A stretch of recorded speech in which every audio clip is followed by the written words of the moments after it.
¿Cuál era el número de vuelo? ¡Rápido! ¡Lo logramos! ¡Sí! ¡Qué bueno! Ahí vamos. Gracias. Necesito sus documentos. Sí.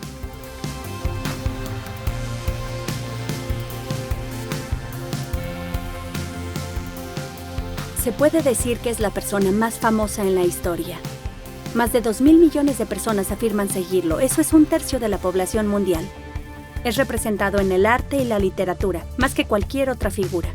La revista Time lo llamó la persona más influyente que haya vivido.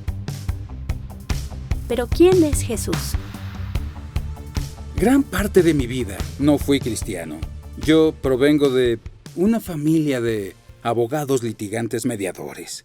Mi padre era abogado, mi madre era abogada, mi hermana es abogada, mi hijo obtuvo la licencia, mi hija obtuvo la licencia, mis abuelos de ambos lados fueron abogados, mi tío era abogado. Si tuviera un gato, seguro habría sido abogado. Mi padre era judío secular. Él escapó del Holocausto. Gran parte de su familia murió en el Holocausto. Mi madre no iba a la iglesia. Mi padre se describía como agnóstico. Y yo llegué a la conclusión de que era un ateo siendo adolescente. Y creo que era un ateo contencioso. No salía a convertir personas al ateísmo, pero si alguien quería convertirme al cristianismo, entonces yo tenía algo que decir sobre el tema. Y era muy desconfiado de los cristianos. Yo me topé con uno o dos en mis vacaciones y tenían estas sonrisas que me parecían muy sospechosas. Y en mi primer año de la universidad tenía una habitación junto a mi gran amigo, Nicky Lee. Le advertí que se cuidara de los cristianos. Le dije, no dejes que entren a tu habitación, sea lo que sea. Pero era muy tarde. Conoció a varios y una vez él y su novia en ese entonces, ahora su esposa, Sila, me buscaron y dijeron que se habían vuelto cristianos. Estaba horrorizado porque eran personas encantadoras. Y pensé, ¿cómo puedo ayudarlos? No sabía nada al respecto, así que se me ocurrió investigar. Entonces pude encontrar una vieja Biblia. Y esa noche comencé a leerla. Comencé por el principio del Nuevo Testamento. El Evangelio de Mateo, Marcos, Lucas. Llegué a la mitad del Evangelio de Juan a las 3 de la mañana y me quedé dormido. Al día siguiente continué leyendo. Todo ese día, todo el siguiente día y el día después. Era estudiante, entonces no tenía trabajo que hacer. Y cuando llegué al final del Nuevo Testamento, llegué a la conclusión de que era verdad. No puedes probar el cristianismo de forma matemática ni tampoco científica. La ciencia obviamente es importante, pero la ciencia contesta preguntas muy diferentes. La ciencia contesta las preguntas ¿cuándo y cómo es que este mundo comenzó? Pero no contesta la pregunta ¿quién y por qué? Imagina que tengo un pastel que yo preparé y se lo doy a un científico. El científico podría responder la pregunta ¿cómo se preparó? Tal vez pueda decirte cuándo se preparó, pero solo yo te puedo decir quién lo hizo y por qué lo hizo. Ya que solo el creador del pastel puede hacerlo, solo yo puedo decir yo hice el pastel. Y te puedo decir por qué hice el pastel. Y es lo mismo con este universo, solamente el creador puede revelar quién hizo este mundo y por qué lo hizo. Lo que afirma el cristianismo es que Él ya lo ha hecho. El Creador se ha revelado a sí mismo. Y se ha revelado a sí mismo en la persona de Jesús. Y la evidencia no es evidencia científica. Esa no es la única clase de evidencia, sino evidencia histórica. Cuando era abogado, dependíamos de ello. Confiábamos en la evidencia histórica que presentábamos ante un jurado. Es decir, cosas ocurridas en el pasado y que no estaban ahí. Cada vez que un jurado llega al veredicto, es un salto de fe, basado en evidencia. Yo mismo no podría ser cristiano si no creyese que existe evidencia, porque no podría dar un salto de fe a ciegas. Para mí, la fe en Jesús es un paso de fe basado en una gran evidencia histórica. ¿Por qué iniciar con Jesús? Se preguntarán. Yo no creía que hubiera un Dios. Pero al final llegué a creer en Dios a través de Jesús. Porque la resurrección de Jesús sugiere y afirma que este mundo tiene un creador, quien debe ser visto en relación y a través de un lente: Jesús. Se piensa que Jesús de Nazaret caminó por estas calles hace unos 2000 años. ¿Pero hay alguna evidencia de que en verdad existió? Bueno, en realidad hay bastante evidencia. Ningún historiador serio negaría que Jesús existió. Los historiadores romanos Tácito y Suetonio escribieron sobre Jesús. Asimismo, el historiador judío del primer siglo, Josefo, lo describió como Jesús, el hacedor de milagros, y luego continúa detallando su crucifixión y presunta resurrección. Así que hay evidencia de la existencia de Jesús fuera del Nuevo Testamento, pero la mayoría de la evidencia viene del Nuevo Testamento. Y alguien podría decir: bueno, el Nuevo Testamento fue escrito hace tanto tiempo ya, ¿cómo sabemos que fue redactado y no se ha alterado con los años? La respuesta es que sí sabemos, por una ciencia llamada crítica textual.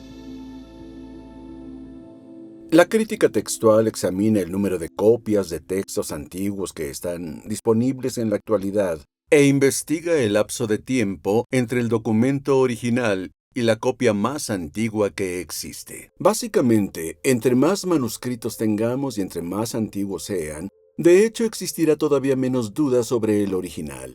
Ahora, hay que comparar la Biblia con otros textos de la historia antigua, aquellos que son ampliamente usados en escuelas y universidades. Hablemos de los historiadores griegos Heródoto y Tucídides. Ambos escribieron en el siglo V a.C. Pero el texto más antiguo de esas escrituras que tenemos datan del 900 después de Cristo. Eso nos da un lapso de tiempo de 1300 años. Aún así, solo tenemos 8 copias del manuscrito para empezar. O hablemos del historiador romano Tácito. Hay un espacio de tiempo de 1000 años entre la redacción de su libro y nuestro primer manuscrito, y solo tenemos 20 copias. U otro clásico, las guerras de las Galias de César. 950 años entre la redacción del libro y nuestra primera copia del manuscrito, y aún así, solo tenemos 9 o 10 copias de estos manuscritos. De nuevo, con la famosa historia de Roma de Livio, hay un lapso de 900 años entre la redacción del libro y nuestro primer manuscrito, y solo tenemos 20 copias de este. Pero cuando se trata del Nuevo Testamento, es muy diferente. El Nuevo Testamento se escribió entre el 40 y 100 después de Cristo, y tenemos evidencia de manuscritos que de hecho pueden remontarse hasta el año 130 después de Cristo, y manuscritos completos del año 350 después de Cristo. También hay más de 5.300 manuscritos griegos, también 10.000 traducciones al latín, y contamos con otros 9.300. Entonces podemos estar bastante seguros de la precisión, la autenticidad y la integridad de las escrituras del Nuevo Testamento que se nos han transmitido hasta ahora. Lo más impresionante sobre la Biblia es que existe una distancia cronológica muy corta entre los eventos que se describen y entre nuestros primeros manuscritos. En muchos sentidos, los eruditos de Biblia están en una posición afortunada para poder revisar todos estos hechos y así averiguar que son mucho más confiables que algunas de las alternativas ya mencionadas. Y como erudito es más que un placer decir que yo confío en esto y lo tomo muy en serio. Es fundamental. El profesor F.J.A. Hort, uno de los grandes investigadores en el área de la crítica textual, concluyó que, por la variedad y abundancia de la evidencia en la que se sostiene, el texto del Nuevo Testamento se distingue absolutamente de lejos entre los escritos de prosa antiguos. Y ningún historiador secular discreparía con esa conclusión. Sabemos por la evidencia fuera y dentro del Nuevo Testamento que Jesús existió. Pero ¿quién era Él? Bueno, sabemos que era un ser humano, tenía un cuerpo humano, comía, bebía, sudaba, se cansaba, sufría dolor y tenía emociones humanas. Amor, alegría, tristeza y experiencias humanas. Tuvo la experiencia de crecer en una familia, de la educación, de tener un trabajo, de ser tentado y experimentó la pérdida, el sufrimiento, la tortura y hasta la muerte. Muchos en la actualidad dirían, bien, era un ser humano, pero solo un ser humano. Tal vez era un gran maestro religioso, pero no más que eso. Otros dirían, era mucho más que eso. Bono, el líder de la banda U2, dijo: no creo que puedas resolverlo fácilmente diciendo que era un gran pensador o filósofo, porque de hecho él decía que era el Mesías. Por eso fue crucificado. Fue crucificado porque dijo que era el Hijo de Dios. Entonces, a mi parecer, o era el Hijo de Dios o estaba loco. Y me resulta difícil aceptar que millones y millones de vidas, la mitad de la Tierra por unos 2000 años, hayan sido tocados e inspirados por un loco. Eso yo no lo creo. Y luego dijo, yo creo que Jesús era el Hijo de Dios. ¿Qué evidencia existe que sugiera que Jesús era más que solo un gran maestro religioso?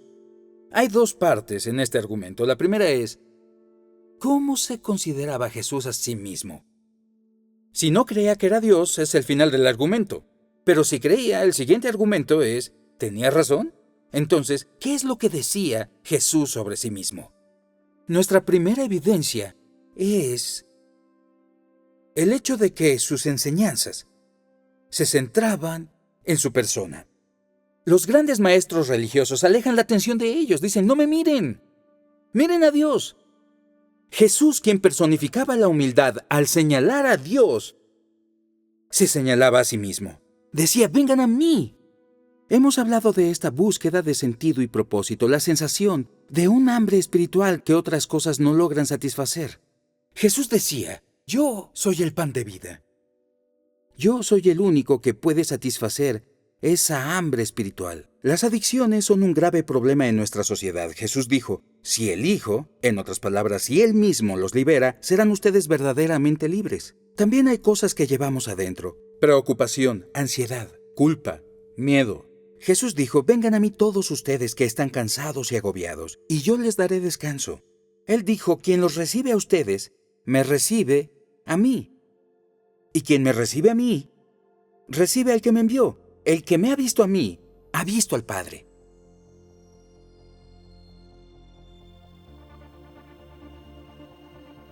El perdón está en el corazón del mismo cristianismo.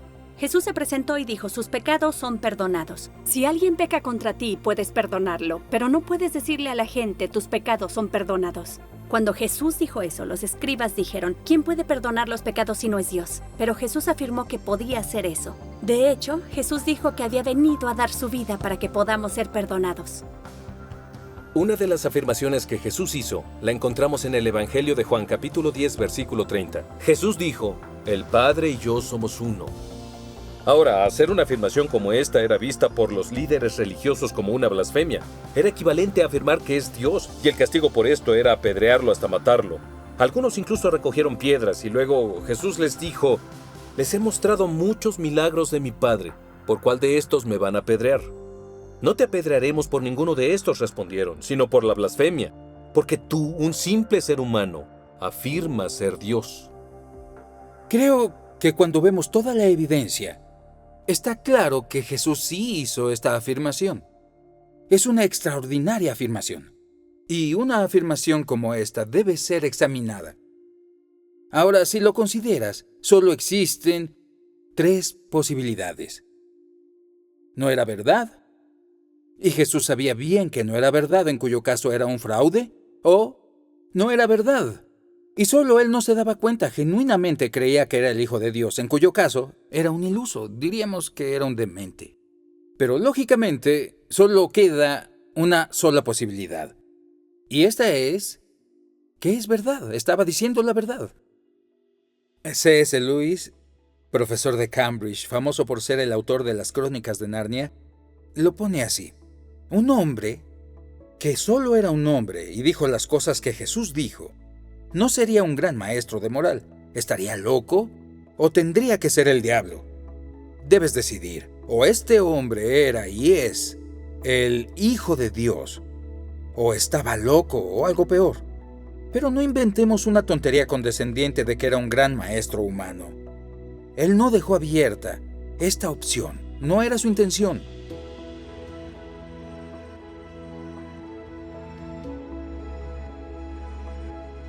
Jesús, y hay muchas versiones. A mí me gusta verlo como si existió realmente alguien revolucionario. Un ser humano que tal vez existió hace mucho tiempo. Es como un personaje, es como un Superman, básicamente. Es lo que yo siento. Voy a ser un poco emocional ahora, es la persona que le dio un poco de sentido a mi vida. Él quiso venir a demostrar que éramos alguien que valía la pena, la humanidad. Es quien yo creo que es Jesús. El Hijo de Dios. Jesús es un hippie. Es un hippie de hace muchos años. El Hijo de Dios. No sé, un supuesto hombre. El todo, el que nos hizo, el creador. Una persona que vivió hace muchos años y que fundó una religión que causó un gran impacto, una revolución social y cultural en el mundo.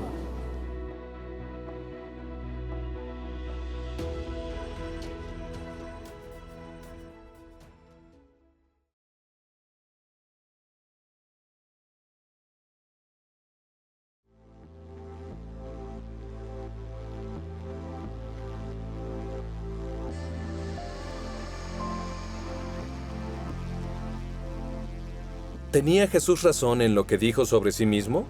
¿Qué evidencia hay que apoye su afirmación? La primera evidencia son sus enseñanzas.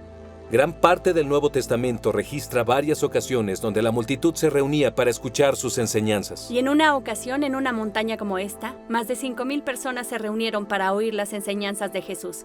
El Sermón del Monte es ampliamente reconocido entre las enseñanzas más grandes de todos los tiempos. Las enseñanzas de Jesús han sido el fundamento de nuestra civilización.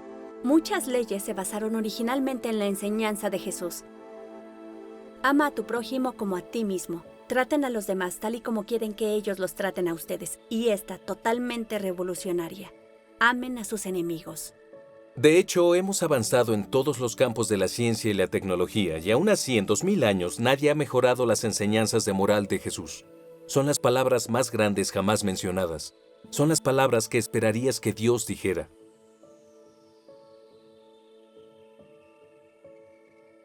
Otra cosa que marcó la vida de Jesús fue su amor por los marginados. Alimentó hambrientos, sanó enfermos.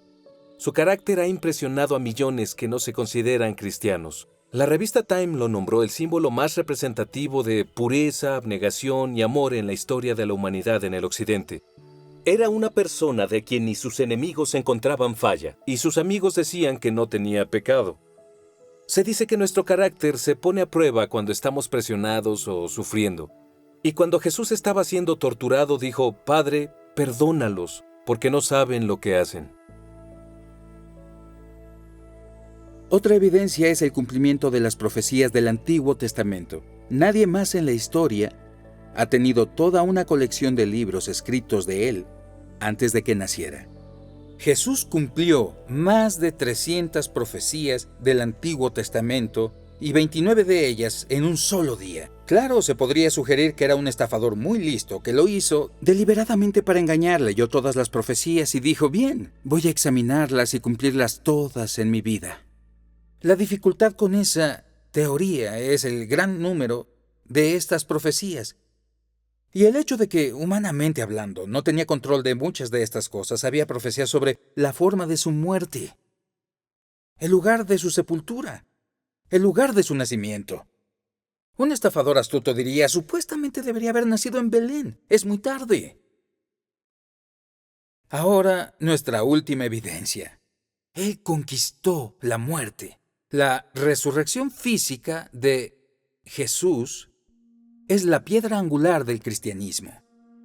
Y esto es relevante para todos nosotros porque vamos a morir.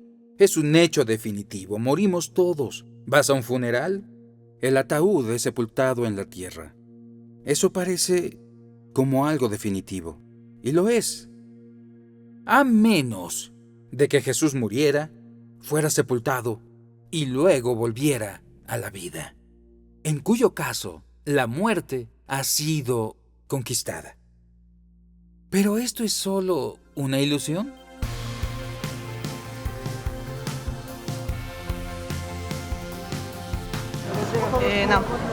No, para mí nada pasó eso, así que... No sé si volvió a la vida, pero fue algo parecido. Te lo voy a decir como una persona de ciencia, pues la resurrección en este momento no está comprobada. Puede ser. No. Sí. Eso es como que siempre lo pienso y también lo he debatido y es raro. Para mí toda la historia es rara. Sí, claro. Sí, pues a ver, si tanta gente da fe y testimonia eso, pues sí. La resurrección creo que es más simbólica que real. De creer creo. Sí, creo. ¿Resucitó? Claro que sí. No es una pregunta que me hago así, o sea, no tengo una respuesta clara si sí o si no. Existen 4 evidencias para la resurrección. La primera es su ausencia en la tumba. Nadie ha podido explicar de forma satisfactoria cómo es que el cuerpo de Jesús no se encontraba en la tumba el primer día de Pascua. Las personas han inventado toda clase de explicaciones. Por ejemplo, tal vez las autoridades robaron el cuerpo. En ese caso, ¿por qué no lo presentaron cuando las personas empezaron a decir que había resucitado? O tal vez ladrones robaron el cuerpo. Pero cuando los discípulos oyeron que Jesús fue visto, corrieron a la tumba y descubrieron que la tumba no estaba vacía. Dentro de la tumba estaba la mortaja en la que Jesús había sido envuelto. La única cosa valiosa que un ladrón podría haber robado seguía ahí. La mortaja se encontraba como el capullo de una oruga cuando la mariposa sale. Y la parte que envolvía la cabeza de Jesús había sido doblada y estaba en un lugar diferente. Cuando vieron eso, ellos creyeron. La segunda fue su presencia con los discípulos. Jesús fue visto en más de 11 ocasiones, en una ocasión por un grupo de unas 500 personas. Algunos dicen podría haber sido una alucinación. Las alucinaciones pasan entre personas muy inquietas, muy sensibles, muy imaginativas, o personas enfermas o drogadas. Pero los discípulos no entraban en esas categorías. Había cínicos como Tomás, pescadores rudos, recaudadores de impuestos, y ellos no alucinan. Ahora, la tercera evidencia es la transformación que vemos en los discípulos. Este era un grupo humano desilusionado y desesperanzado porque su líder había muerto, y de pronto los vemos transformados. Empezaron a decir: hemos visto a Jesús, Él está vivo. Salieron a decirle a todo el mundo.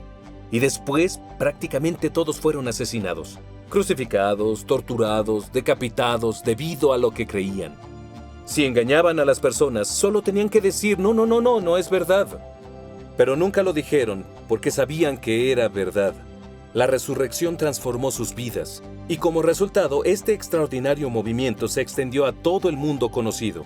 Y es un movimiento sin precedentes en la historia de la humanidad.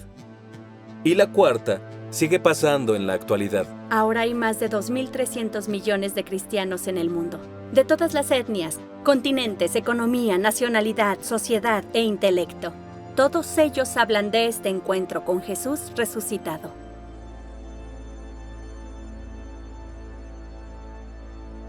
¿Qué debemos pensar de Jesús?